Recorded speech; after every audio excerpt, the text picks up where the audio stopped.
Okay, guys, today's lesson is on the bar chords for guitar that start on the A string. So the nice thing about these chords, guys, is that they don't use all six strings. They're not going to use the low E string at all. So the nice thing about that is that our bar doesn't really need to be as strong because we're not covering all six strings. We're only covering five. One of these bar chords is by far the easiest shape.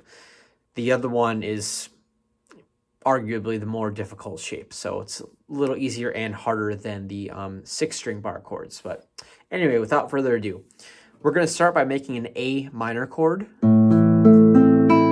which again is going to be nothing on the low E string. And then if I read out the tab, it would be 0, 2, 2, 1, 0. Okay, so conventionally, the way we finger this chord is that our pinky would be the only finger that's not being used. So we want to take a second right now to rearrange the fingers in this hand to make the same exact chord, but instead of having the pinky free, do it with the pointer finger free. It just looks like that. Again, it's 0, 2, 2, 1, 0. Now my pointer finger's free. Now that I have this shape, I'm just going to simply move it down by 1 fret, like this, and then put my first finger across almost all the strings of the first fret. I'm not going to play it on the low E string, although I could put it there. It doesn't really matter if it's there or not, but we don't need to. And the less strings that we cover, the less strength we need to push them down. So now, our minor bar chord, if I'm starting on this string, sounds like this.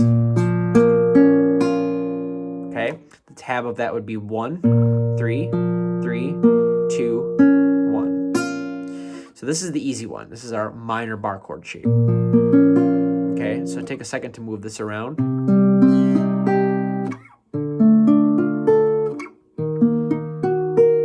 Okay, and then try taking your hand off and bringing it back up. Off and then back up. And make sure you're looking down at the chord from your own eyes and try to visualize and memorize what the shape looks like so you can bring it up on the fly. Okay, so that's the minor bar chord. That's the sad sounding one. Now we need to make the major one. And this one is hard because our fingers have to do this really awkward shape. So basically what we're going to do is we're going to do our minor chord that we started with. Open up so it's just the pointer finger. Move the shape down and bring down our pointer finger on the first fret of strings. Okay, so right now I have 1, 3, 3, 2, 1. And this 2 that's on the B string right now, that's the note we have to change. We have to change that to a 3. But we can't really just move that up because we won't have enough room. So you kind of have to redo all of your fingers. So I'm just going to show you this from scratch. You're going to make your A major bar chord, which is 0, 2, 2, 2, open. And again, we usually do this without the pinky, so it looks like this. But as you probably guessed it, we're going to refinger this and do it so that our pointer finger is the one that's free. So that you just kind of do it in order. Middle finger on the D string, ring finger on the G string, and pinky on the B string.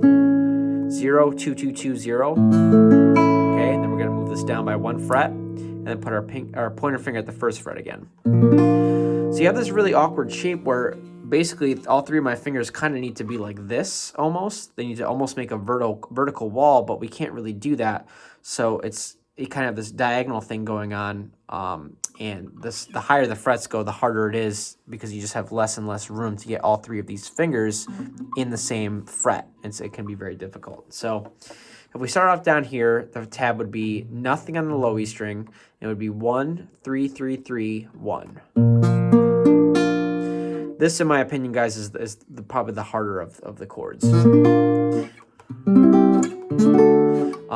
If you're having trouble getting this top note to ring out, the high E string, one thing you can try to do is actually line up the line that's in your finger here where that bends and put the high E string right across that, almost as if it's cutting into that little slit there. I found that if you do that, it makes just the perfect shape for your finger to come down and hit that. Another thing that will help out a lot too with your bar chord finger is that you don't actually want it to be completely straight. You kind of want it to be on its side a little bit. So if I try to show you like this, instead of the finger being completely straight, it's more like on its side a little bit. So here's that chord again. Here's if I played it completely straight up. It's a little bit hard, but I'm actually gonna roll it like on like this, more like the side of the finger there. And that actually makes it stronger and gives us a better angle so we can hit the chord better.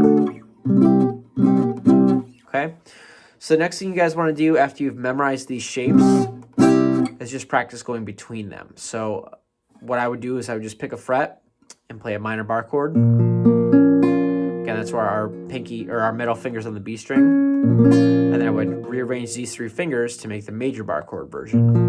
And just go back and forth. And move that around to different places.